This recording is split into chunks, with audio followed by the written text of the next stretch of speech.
के लिए जाने जा रहे हैं, उन पर बहुत ही ज़्यादा दबाव बढ़ा। ये सिर्फ जो सिविल सेवा में सरकारी पदों पर जो कोटा था उसके विरोध में चल रहा था। तो ये जो कोटा था ये टोटल मिलाकर 56% था, अबू सईद की हत्या कर दी गई।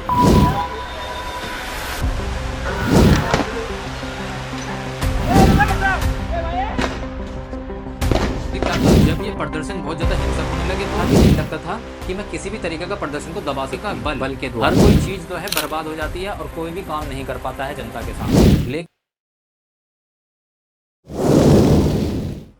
स्वागत है दोस्तों आपका मेरे चैनल पर। आज हम एक इम्पोर्टेंट टॉपिक के ऊपर चर्चा करेंगे। जैसा कि दोस्तों आप जानते हैं कि बांग्लादेश की हालत बहुत खराब हो चुकी थी। बांग्लादेश में प्रदर्शनकारी हिंसा की प्रवृत्ति के लिए जाने जा रहे थे। वहाँ पर हिंसा बहुत तेजी से बढ़ रही थी, जिसको लेकर शेख हसीना जो कि वहाँ की प्रधानमंत्री है, उन पर बहुत ही ज़्यादा दबाव बढ़ा और उनको वो देश तुरंत छोड़कर भारत आना पड़ा। दोस्तों मैं बता दूं कि उन पर कहीं ना कहीं सैन्य दबाव भी था, जिसको लेकर उनको अपने पद से इस्तीफा देना पड़ा। दोस्तों उस समय पर ढाका में मार्च कर रहे प्रदर्शनकारियों ने जैसे ही ये पता लगाया कि शेख हसीना ने बांग्लादेश को छोड़ दिया है, वहाँ उनके गृह स्थल पर अटैक कर दिया गया और वहाँ से कई सारे सामान चोरी भी किए गए हैं। दोस्तों क्या ये प्रदर्शन शुरू से ही इसी तरीके का था? क्या शुरू से ही ये जो प्रदर्शन था वो हिंसा वाला था, या फिर कहीं ना कहीं इसे भड़काने में सरकार की कहीं ना कहीं हाथ था जो उसी पर भारी पड़ गया? दोस्तों मैं बता दूं कि ये जो प्रदर्शन चल रहा था ये सिर्फ जो सिविल सेवा में सरकारी पदों पर जो कोटा था उसके विरोध में चल रहा था। Bangladesh is shutting down all public and private universities indefinitely after deadly protests by students against a quota system for government jobs. दोस्तों ये जो कोटा था ये टोटल मिलाकर 56% था, जिसमें से 30% 1971 में जिन्होंने बांग्लादेश को आज़ादी दिलाने में मदद की थी उनके परिवारों नाती पोतियों को दिया जाता था। प्रदर्शनकारियों का ये कहना था कि इस कोटे की अब क्या जरूरत है। दोस्तों इतना बड़ा कोटे होने की वजह से जो पढ़ाई में अच्छे विद्यार्थी थे, जो सिविल सेवा में अच्छा कर सकते थे, उनका नंबर आना बहुत मुश्किल पड़ जाता था, जिसकी वजह से बांग्लादेश के अंदर बेरोजगारी का स्तर बहुत ही ज्यादा बढ़ा हुआ है। इसी को लेकर दोस्तों प्रदर्शनकारियों द्वारा प्रदर्शन किया जा रहा था। खासकर ये लोग जो प्रदर्शनकारी थे विश्वविद्यालय के छात्र थे। लेकिन दोस्तों मैं बता दूं कि जो शेख हसीना की सरकार है इनका शुरू से ही एक दमनकारी नीति अपनाने की तकनीक रही है। इसी में दोस्तों एक बात और है, जो पुलिस और सरकार समर्थित छात्र लीग संघ था, इन्होंने मिलकर प्रदर्शनकारियों पर अटैक करना शुरू कर दिया। इन्होंने जो भी लोग प्रदर्शन कर रहे थे उन पर गोलियां भी चलाई, आंसू गैस के गोले दागे और उन पर रबर की गोलियां भी चलाई, जिसको लेकर ये प्रदर्शन और बिगड़ गया। इसी कारण इस प्रदर्शन से और ज्यादा लोग जुड़ने लगे गुस्से में आकर। दोस्तों ये जो प्रदर्शन थे ये और ज्यादा तब बढ़ गए जब एक छात्र नेता अबू सईद की हत्या कर दी गई। गुली खाइছে একটা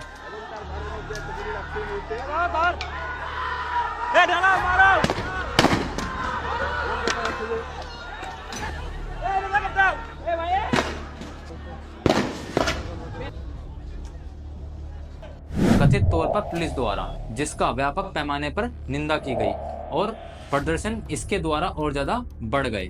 फिर क्या था, जब ये प्रदर्शन बहुत ज्यादा हिंसक होने लगे तो कहीं ना कहीं इसका खामियाजा अवामी लीग पार्टी को भुगतना पड़ा। जब शेख हसीना देश छोड़कर चली गई तो उनके जो नेता थे उन पर अटैक हुए, उनको मारा गया। करीबन 20 से 21 अवामी लीग पार्टी के नेता को मारा गया है।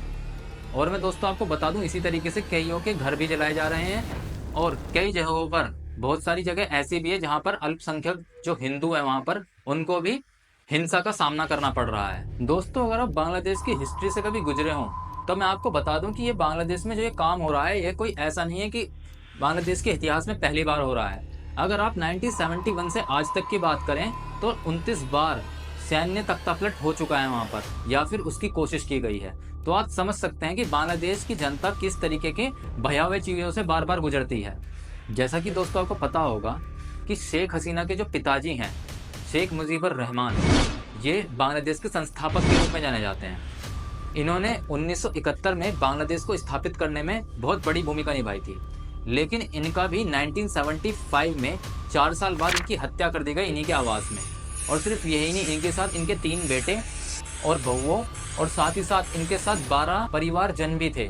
उन सबको मौत के घाट उतार दिया गया इन्हीं के आवास में। हालांकि शेख हसीना और उनकी छोटी बहन रेहाना उस समय पर घर पर नहीं थी, वो गई हुई थी विदेश यात्रा पर, जिसकी वजह से उनकी जान बच गई। शेख हसीना ने उस समय पर भारत में शरण ली थी और 1975 से 1979 तक भारत में ही इन्होंने समय बिताया था। इसी दौरान वहां पर दोस्तों एक और पार्टी उभर कर सामने आ रही थी, जिसका नाम था BNP, बांग्लादेश नेशनलिस्ट पार्टी। इस पार्टी के जो प्रमुख थे उनका नाम था जियाउर रहमान।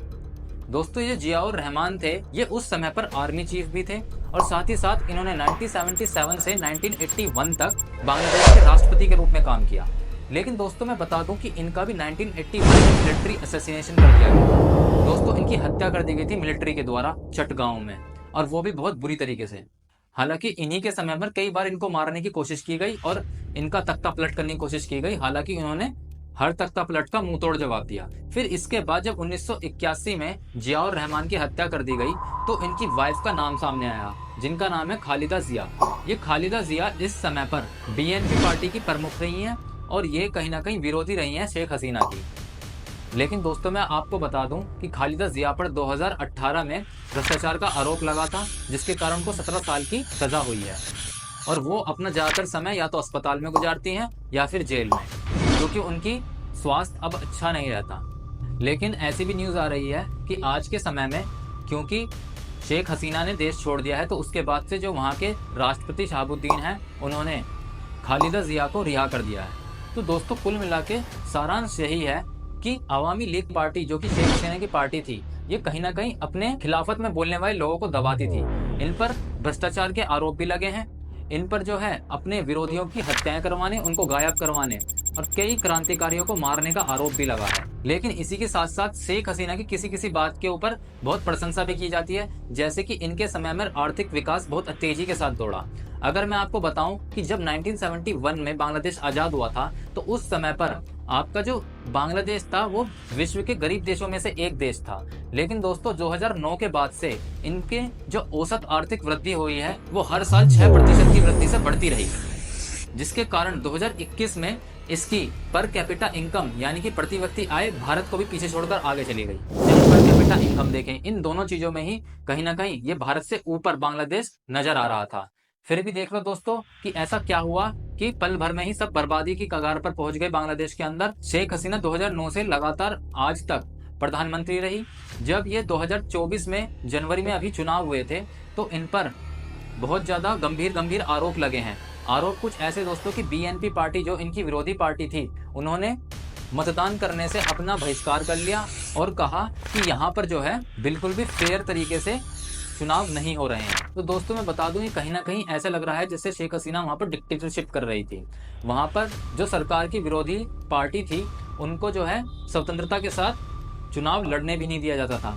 उनके बड़े बड़े नेताओं को जेल में ठूस दिया जाता था जब भी चुनाव का टाइम आता था। दोस्तों ये जो जिस कोटे पे बात चल रही थी, 2018 में इस कोटे को जब छात्र के द्वारा ज्यादा प्रदर्शन किया जा रहा था, तो उनके दबाव में शेख हसीना ने ये कोटा सिस्टम खत्म कर दिया था। लेकिन हाल ही में वहां के उच्च न्यायालय ने इस कोटा सिस्टम को फिर से बहाल कर दिया और कहा कि गैर कानूनी तरीके से इसको रद्द किया गया था, जिसको लेकर छात्रों ने बहुत बड़े बड़े प्रदर्शन किए थे। अगर समय रहते इस कोटा अधिनियम को रद्द कर दिया जाता तो शायद इतने बड़े बड़े प्रदर्शन और हिंसक प्रवृत्तियां ना देखने को मिलती। कहीं ना कहीं शेख हसीना को देखकर ऐसा लगता था कि नहीं लगता था कि मैं किसी भी तरीके का प्रदर्शन को दबा सकती हूँ बल के द्वारा। आप देख सकते हैं दोस्तों, अगर किसी भी देश की जनता को इतना ज्यादा दबाया जाएगा तो कहीं ना कहीं ये फूटेगा, और जब फूटेगा तो हर तरीके का सिस्टम, हर तरीके का बल, हर कोई चीज जो है बर्बाद हो जाती है और कोई भी काम नहीं कर पाता है जनता के सामने। दोस्तों सिर्फ इतना ही नहीं, शेख हसीना पर जो है एक ये भी आरोप लगा है कि एक अधिनियम था जिसको उन्होंने रद्द कर दिया। दोस्तों ये अधिनियम था कि जब भी चुनाव आने वाले होंगे तो उससे 90 दिन पहले एक कार्यवाहक सरकार बनेगी जो आपका चुनावों को कराएगी और सरकार पर उस आदमी का नियंत्रण नहीं रहेगा जो ऑलरेडी सरकार के पद पर है। लेकिन शेख हसीना ने इस अधिनियम को रद्द कर दिया। वो चुनाव के समय पर अपनी वाली करना चाहती थी जिससे कि उसको एडवांटेज मिले। कार्यवाहक सरकार बनाने की जो ये अधिनियम होता है दोस्तों, ये बहुत जरूरी होता है कि जिससे कि कोई भी सरकार अपने पद पर रहकर फायदा ना उठा पाए चुनाव के समय पर। हालांकि शेख हसीना ने यह अधिनियम रद्द कर दिया और वो पूरी डिक्टेटर की तरह चुनाव लड़ती थी। इसी बार जनवरी 2024 में भी इन्होंने डिक्टेटर की तरह ही चुनाव लड़ा। इनके विरोध में कोई भी नहीं था कि जो विरोध प्रदर्शक थे या तो वो जेल में थे या फिर वो मुंह बंद रखते थे डर की वजह से। हालांकि दोस्तों जैसे ही शेख हसीना ने बांग्लादेश छोड़ा था, उसी समय पर प्रदर्शनकारी और ज्यादा भड़क गया था और प्रदर्शन बहुत ज्यादा हिंसक हो गया था, जिसको लेकर कहीं ना कहीं अल्पसंख्यक हिंदुओं को भी परेशान किया गया। मंदिरों को तोड़ने की भी न्यूज आ रही है।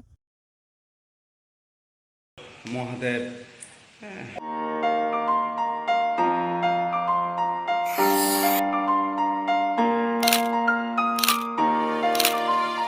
और दोस्तों मैं एक बात और बता दूं कि कहीं भी अगर लॉ ऑर्डर नहीं होगा तो वहां पर इसी तरीके की चीजें देखी जाएंगी।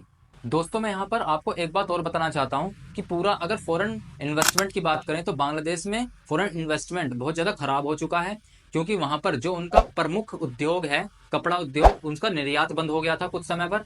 उनके पास जो फॉरेन एक्सचेंज बचा था वो 3 या 4 महीने के लिए पर्याप्त था।